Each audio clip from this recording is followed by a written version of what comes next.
السلام علیکم، کیسے ہیں آپ سب؟ امید ہے کہ آپ سب خیریت سے ہوں گے۔ آج ایک اور ہارر سٹوری کے ساتھ آپ کی خدمت میں حاضر ہوں۔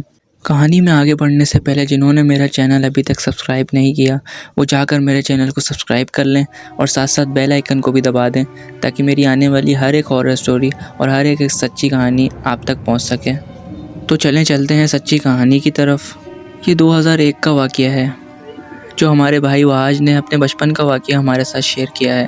وحاج کہتے ہیں کہ ہم کورنگی 2 نمبر پہ رہا کرتے تھے۔ ہمارے ابو نے ایک رینٹ کا گھر لیا تھا اور اس کے اوپر ایک چھت بھی تھی۔ یہ بلڈنگ شروع سے ہی بہت خطرناک اور کھنڈر تھی اور اس کو دیکھ کر ایک عجیب سا خوف آتا تھا۔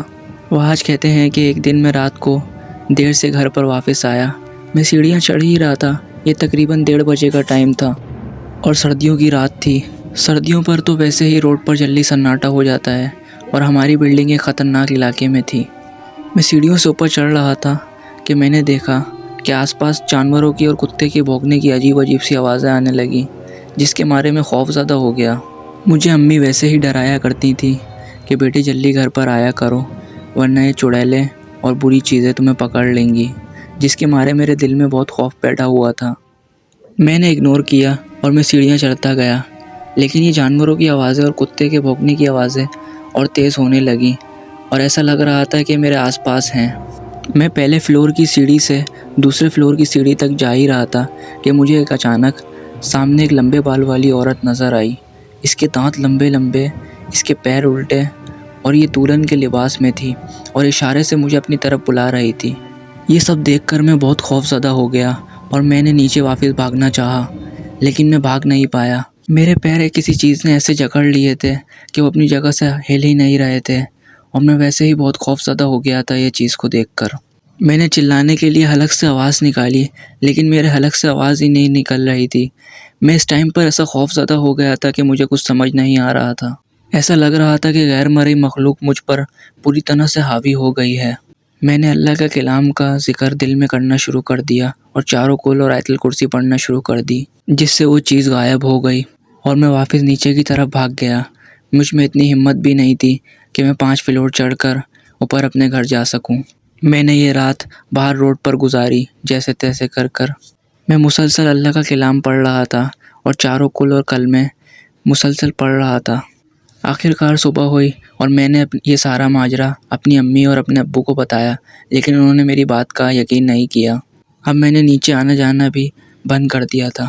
رات تو دور کی بات، میں دن میں بھی نیچے آنے جانے سے ڈرتا تھا اور خوف محسوس کرتا تھا، لہٰذا میرا ٹائم پاس نہیں ہو رہا تھا تو میں نے چھت پر جانا شروع کر دیا۔ ایک دن چھت پر مغرب کی اذانوں سے پہلے کسی عورت کے رونے کی آواز آئی۔ یہ آواز چھت کی پیچھے کی دیوار کے پیچھے سے آ رہی تھی اور اس دیوار کے پیچھے ایک جھولا بھی لگا ہوا تھا۔ میں نے جا کر دیکھا، اس جھولے کے اوپر ایک عورت اسی طرح اسی لباس کے اندر اور اس کے اتنے لمبے دانت اور اتنے لمبے بال، یہ وہی عورت تھی۔ یہ عورت زور زور سے ہنس رہی تھی اور میری طرف دیکھ کر مسکرا رہی تھی۔ یہ دیکھ کر میں خوف کے مارے وہیں بے ہوش ہو گیا۔ دوسرے دن جب مجھے ہوش آیا تو میں اپنے گھر کے بستر پر تھا اور مجھے بہت تیز بخار ہوا تھا۔ امی نے بولا کہ بیٹا چکر آنے کی وجہ سے تم چھت پر بے ہوش ہو گئے تھے اور تمہارے ابو نے تمہیں اٹھا کر نیچے آ کر لٹا دیا تھا اور ڈاکٹر کو بلایا تھا۔ دن بہ دن میری حالت اور بگڑتے جا رہی تھی۔ مجھے اپنا ہوش نہیں تھا اور میں بستر پر پڑا ہوا تھا۔ امی اور ابو نے ایک سے ایک اچھے ڈاکٹر کو دکھا لیا تھا۔ جب ہی ابو کے کسی دوست نے ان کو بتایا کہ اپنے بیٹے کو کسی مولوی صاحب کو یا عالم صاحب کو دکھاؤ۔